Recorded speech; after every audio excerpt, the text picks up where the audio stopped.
HDZ ima šapu na pravosuđu. Pravosuđe, suci, državni odvjetnici da rade na naš mig. Nigdje se ne mogu okrenuti bez HDZ-a.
To znači da on ide 2 puta u isto.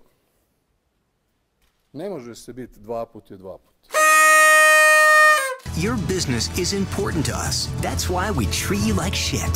We know you have a choice when choosing an airline: awful, dreadful, or terrible. And we promise you, we're striving to be awful.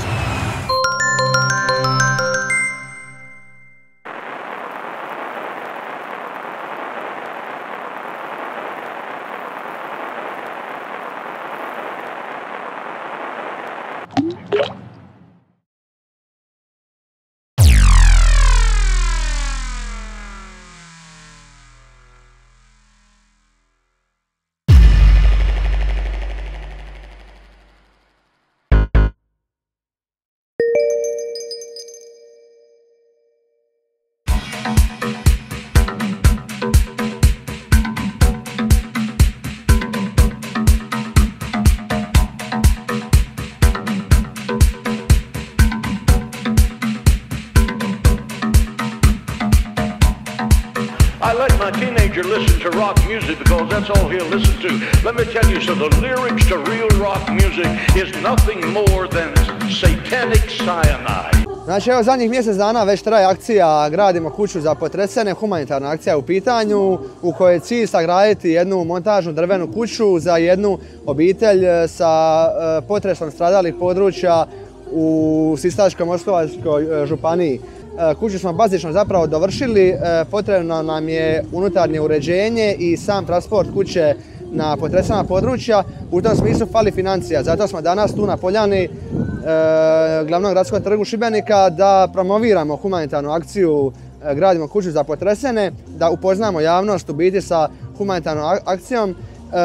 I ono najvažnije je da skupimo još donacija od naših građana i da na taj način možemo šta prije završiti kuću, jer nama je u cilju da ta kuća bude gotova u narednih 2 tjedna, tako da stvarno možemo krenuti prema Petrinji ili Sisku i jednoj obitelji dati privremeni dom nad glavom za koji smatramo da je bolji nego oni uvjeti gdje su sad smješteni. Pa evo nekako spajam zadovoljstvo i rad nekako u zadnje vrijeme i tako i evo ova potrešena situacija koja se javila za Novu godinu, prije Nove godine me isto malo ganila i odlučio sam se napraviti kuću uz pomoć svojih prijatelja koji imaju veze sa muzikom i od ideje do realizacije ovo je prošlo jedno 3-4 mjeseca. Ja se nadam da smo mi za 1-2 tjedna spremni za odlazak. Fali nam još nešto sitno, uglavnom smo strukturu kućice osigurali, fali nam još nešto malo unutrašnjih stvari i mi krećemo na put i ne vraćamo se dok ne bude završena. Tamo će nas dočekati druga ekipa, tu će nam se pridružiti još neke druge muzičke organizacije i to koje će na terenu koji nije tako dalmatinski će nam pomoći i naći di ćemo smjestiti kuću, di ćemo to završiti tu priču i di ćemo se na kraju zabaviti. Ja se nadam će ta zabava trebati nekoliko dana. Sljedeća akcija nam je, nadam se, sljedeći tjedan. Naćemo se opet na nekom čudnom mjestu, u čudnoj situaciji. Nadam se da ćete biti s nama i onda ja mislim da ćemo biti uglavnom pri kraju, jer to samo još nam trebaju nešto namirnica, nešto robe, materijala takvoga finoga za daći tih zadnji i to je to, mi krećemo. Znači, čudna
Ćao ekipa, moje ime je DJ Franky Boy, Dragan Franc Srdoć, zvučnik, osnivač Bas kulture, voditelj emisije Bubanje Bas na Radio 808 i tjedne emisije na Underground Connection UK. Nije moj projekt u stvari, to je jedna aplikacija koju razvija prijatelj i suradnik, riječ je o Vibes appu, VIIVS. Točno reći, znači možete naći uskoro na storu, za sad je Android, na jesen bi trebao iOS, to će biti u principu vaš osnovni najbolji prijatelj za festival. Želite li ići na festival, možete naći informacije, rasporede, slagate svoj raspored osobni po svojem predviđenju šta bi htjeli gledati. Također ima svoj community feature, znači da ćete se moći razgovarati sa istomišljenicima prije nego što dođete na festival, možda čak i nakon, naravno to i preporučamo da se što više družite. Uz naravno cijeli community area moći naravno imati matchmaking, da se možete preko toga po nekim svojim odabranim preferencama spojiti sa ljudima istomišljenicima ili čisto za zezancija. I naravno jedna od zanimljivih opcija je da imate Find My Location, znači moći ćete ukoliko izgubite svojeg prijatelja na festivalu, moći ćete ga naći, a uz aplikaciju možete naravno i nabaviti karte za festivale, rasporede, srediti se u principu sa vremenom sve što vam treba za vaše najbolje festivalsko iskustvo u bilo kojem trenu dana, to će biti Vibes app. Znači, možete nas naći na Instagramu, radi se o @vibes_app, website je www.viibs.app i naravno na Facebooku /Vibes app, pogledajte tamo sve informacije koje su do sada dostupne i tu ćemo vam ukratko, samo da ga krenemo lijepo, znači Vibes, let's vibe together.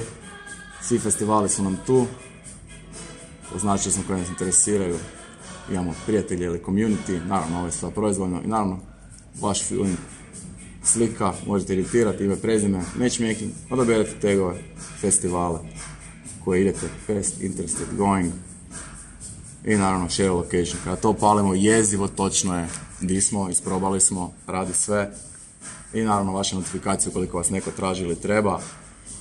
Launch do sada još nećemo otkrivati, ali će biti uskoro, vrlo vjerovatno tijekom očekivane festivalske sezone na moru. Sve informacije će biti dostupne na vrijeme. Naravno, uključite se i ne propustite svoj festival napraviti bolje nego što ste očekivali. Puno hvala.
everyone, here Alberto from Modular Project.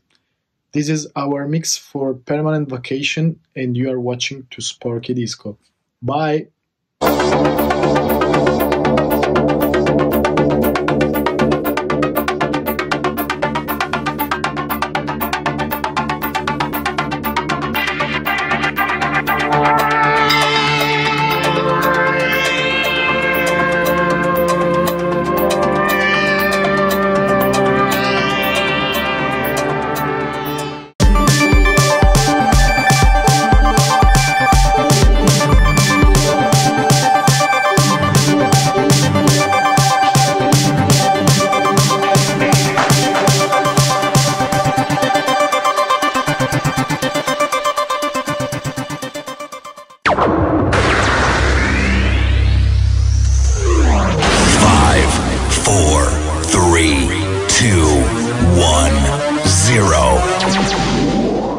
Glazbena kritika, odnosno glazbeno novinarstvo u globalu definitivno više nema onaj značaj kojeg je imao prije 20, 30, 40, možda je više godina.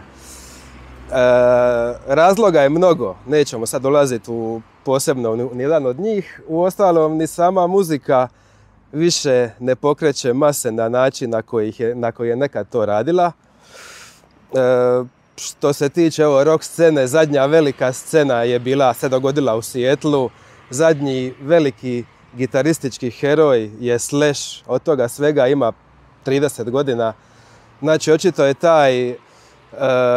taj koncept poimanja glazbe izumro.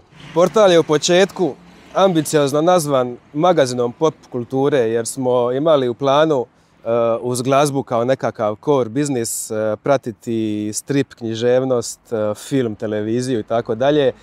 Taj se koncept podržao do danas, iako je Rano do dna u prvom redu s pravom prepoznat kao glazbeni portal. Glavni urednik je moj prijatelj Zoran Stajičić i sam nekad glazbenik u rock bendu iz 90-ih u Zagrebu, Subway Dogs. Danas vjerovatno, u stvari sigurno, najutjecajniji rock kritičar u regiji. Rano do dna je osmišljen u jednoj gostionici s gotovim jelima u Zagrebu na Remetinečkoj cesti 2011. godine, gdje su njegovi osnivači provodili pauze za gablec dok su radili u obližnjem mainstream mediju. Na tom mainstream mediju se i rodila nekakva prvotna frustracija izazvana sve manjim prostorom koje smo dobivali za izvještaje s koncerata i recenzije, tako da ideja o pokretanju vlastitog portala gdje ćemo imati prostora koliko god želimo se tada činila odlična ideja. I čini se još uvijek. Scena se u posljednjih 10 godina iz temelja promijenila i što se tiče izvođača, i što se tiče poimanja muzike, i što se tiče različitih načina na koje muzika može doći do slušatelja. Portal Rano do dna je, što je nevjerovatno zapravo, tih 10 godina opstao i uspio se čvrsto pozicionirati na sceni, isključivo zahvaljujući entuzijazmu, želji i volji. Jer nemojmo se lagati, onaj tko ima u planu se obogatiti, taj ne razmišlja o pokretanju glazbenog portala. Koliko je uopće Rano do dna utjecao ili doprinio glazbenoj sceni u Hrvatskoj u regiji? Nemam pojma. Sjećam se da sam prije 3 godine ostao sam šokiran u Beogradu na Kontakt festivalu, gdje su me nakon neke panel rasprave gdje sam sudjelovao dočekalo me 20-25 ljudi s CD-ovima u rukama. Svi mladi beogradski bendovi su poželjeli da je Rano do dna recenzira album. To mi je stvarno bio šok, odnosno to mi je bilo nekakvo proviđenje sam doživio, pa nas tu čitaju, mi nekom nešto značimo, onda je sve dobilo smisao. Znači, sve dok ima interesa, bit će i portala. I što reći, Rano do dna, sretan nam rođendan. Let's start the party.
Pozdrav ekipa, ovdje Davor Dedić, organizator Membrane festivala. Nadam se da se svi dobro i zdravi i veseli. Iako su ova čudna teška vremena, donosim vam, ja se nadam, neke dobre vijesti, a to je da ovo ljeto u kolovozu dovodimo vam jedan probran, lijep izbor izvođača sa nezavisne elektronske bas scene. Biće tu svega i svačega kao i obično. Nadam se da ćemo se opet moći družiti, veseliti, skupa i uživati u ljetu i niskim frekvencijama. Stojite mi dobro, vidimo se. Bog.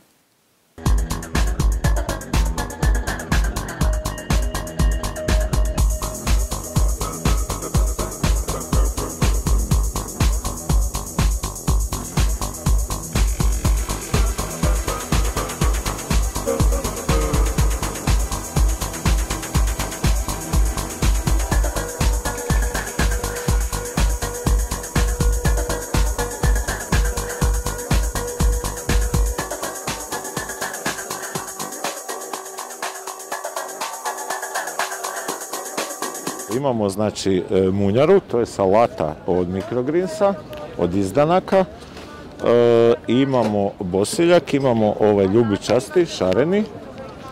I imamo klasični genovez, imamo korijander, imamo opala.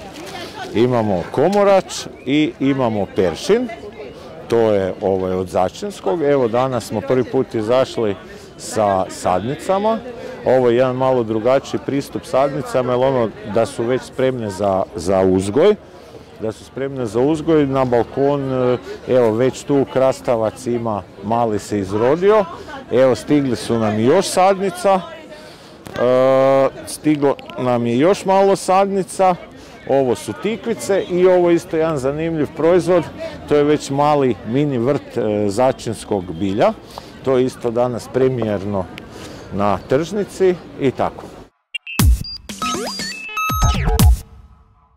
I gdje to sve raste? To raste sve možda par sto metara odavde zračne linije, odnosno u sklopu tržnice Kvatrić. Ti si razvijao sustav Mangon, šta mi možeš reći o tome? Pa sustav Mangon je faktički omogućio da svako može imati svoju malu farmu i sad smo sa ovom farmom faktički dokazali isto da se može hrana uzgajati tamo gdje se proizvodi. Dobar dan, gospođo. Dobar dan, pošto su vam peršin? Peršin vam je 5 kunića. Dobar dan. Dobar dan. Recite kako mogu pomoći? Pa ja sam vas danas ujutro otkrila. Jel jeste? Oduševila. Pa to je super, da. Svaka čast. Evo, imamo svega. Što više novaca potrošiš na traženje, to više ide onom ko je producirao. Ne znam, odete na YouTube, on ti da recommendation algoritam, artist ne dobije ništa. Ali odeš na Bandcamp, traži glazbu, potrošit ćeš puno vremena, ali od 100 eura ili 10 eura, artist dobije 85. Slično i s hranom. Dođeš u dućan, znači ako ne tražiš, najmanje ostaje proizvođaču. A ako tražiš, evo, ko vi sad nas, onda na kraju većina lova, mi smo proizvođači i prihod ostaje direktno nama. Mi imamo sreću obzirom da smo se nekako pozicionirali kao proizvođač i urbana farma i po eko principima, onda tako da nama ljudi koji dolaze znaju. I ono što je jako zanimljivo da ova integracija online kanala i tržnice super funkcionira. Kao što ste vidjeli, već ljudi dolaze tu pod nas ili poslala me kćeri ili ovo jer su vidjeli negdje na internetu. Tako da definitivno internet prisutno i ovo fercera, šta bi se reklo. I koja je po tebi budućnost poljoprivrede? Pa budućnost znači vrlo jednostavna. Cijela proizvodnja hrane je jedan od najvećih zagađivača planete Zemlje. I ako ćemo gledati na duži period, 20, 30 do 50 godina, onda možemo tu pričati da definitivno će se morati promijeniti uopće šta mi jedemo. A tako da adaptivno, znači poljoprivreda će morati biti adaptivna. Dobar dan, gospođo. Gledam, čitala sam i sad gledam. Aha, pa super, hoćete i probati nešto? Neću ja, Zašto? Uključila sam da me kopirate jer ja u kući na prozoru. Pa to je, pa to i nama je cilj da svi to uzgajaju. Evo, to je jedna pitanje kolekcija koja je budućnost poljoprivrede, da svak pomalo uzgoji.